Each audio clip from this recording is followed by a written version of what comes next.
İdman zalını kimlər daha çox təmiz saxlayır? Xanımlar yoxsa bəylər? Səsləndirmək istəmirəm. Bəs siz necə düşünürsünüz? Yəni sizin getdiyiniz idman zallarında və yaxud da ki, ümumi olaraq nə düşünürsünüz? Bəylər yoxsa xanımlar idman zalında təmizlik qaydalarını daha çox qoruyur?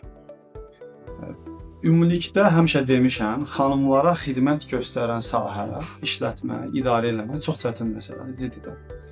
Yəni bunu həm təcrübədən görmüşəm, həm bir yerdə işlədiyim, belə deyək, xanımlara aid yerlərdə işləyən, sahibi olan, meneceri eləyən, əməkdaş olaraq işləyən xanım müştərilərimin danışıqlarından qənaətə gəlmişəm ki, sırf xanımlara xidmət göstərən sahələri idarə etmək çətin məsələdir.